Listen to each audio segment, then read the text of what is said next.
The Zephyrian armada stretched across the void like a metallic constellation, 300 warships gleaming under the distant light of Sol. Admiral Crix-9 flexed his forearms in satisfaction as he observed the pathetic sight before them. A single human vessel, barely the size of their smallest scout ship, drifting alone in the darkness. Is this some kind of joke? Commander Vex, 12 chittered through the bridge's communication array, his mandibles clicking with amusement. The humans send one tiny ship to face our entire fleet? Across the armada's channels, laughter rippled like a wave. The Zephyrians had conquered 17 star systems, their superior technology and overwhelming numbers crushing any resistance. Earth would be no different, just another blue marble to add to their empire. Perhaps they're surrendering, suggested Navigation Officer Quinn-7, her 6 eyes blinking in sequence, though it's rather insulting to send such a small delegation. Admiral Crix-9 leaned forward in his command chair, studying the human vessel through enhanced sensors.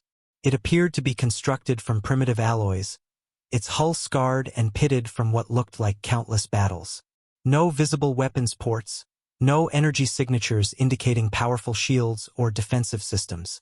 If anything, it seemed to be held together by determination and recycled scrap metal.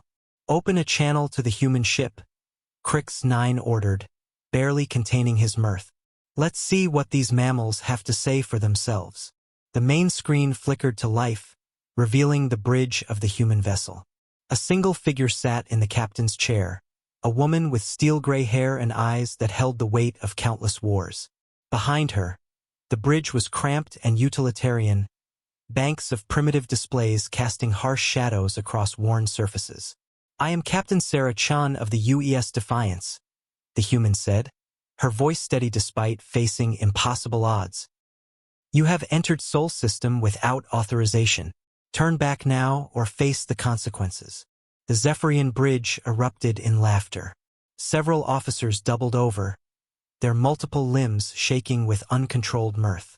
Even the usually stoic Admiral Crix-9 allowed himself a pleased rumble. Captain Chen, Crix-9 finally managed between chuckles. Surely you must realize the absurdity of your situation. You command 1 ship. We command 300. Your entire species could not hope to match our technological superiority. Chen's expression never wavered. Technology isn't everything, Admiral. Sometimes, it's about knowing when to use what you have. Enlighten me, Crix-9 said, settling back to enjoy what would surely be humanity's final moments of defiance. What could your single, antiquated vessel possibly do against the might of the Zephyrian Empire?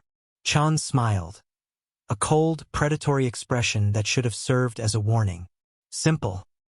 We learn something from every species you've conquered, every battle you've fought, every tactic you've used. She leaned forward slightly. We learned that you always attack in formation. You always keep your ships close together for maximum firepower concentration. And you always underestimate your enemies. Fascinating, Crix-9 said dryly. And how exactly does this help you? Instead of answering, Chun turned to someone off-screen. Dr. Martinez, initiate the Nova Protocol. Nova Protocol active, Captain. Targeting solution locked. Crix-9 felt the first stirring of unease. Something in the human's tone suggested this wasn't mere bravado. What is this Nova Protocol? Chun looked directly into the camera, her eyes reflecting decades of warfare and loss. 300 years ago, my ancestors figured out how to split the atom. 50 years after that, they learned to fuse them. Today, we're going to show you what happens when you compress a star's worth of hydrogen into a space the size of your fleet. The UES Defiance suddenly blazed with energy, its hull plates sliding away to reveal a weapon unlike anything in Zephyrian databases. Not a conventional laser or particle beam, but something that seemed to bend space itself around its focusing array. Impossible, Crix-9 whispered. Your species lacks the knowledge. We've had centuries to prepare for this day, Chun interrupted.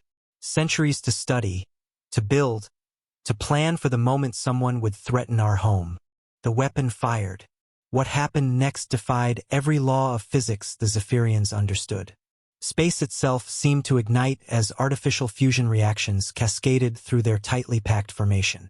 In less than 3 seconds, 300 warships were reduced to their component atoms, their matter converted directly to energy in a controlled stellar collapse. When the light faded, only the UES Defiance remained, drifting peacefully among the scattered particles that had once been the pride of an empire. Chun activated her communications array one final time, broadcasting on all frequencies. To any Zephyrian vessels receiving this transmission, Earth is under human protection. Do not test us again.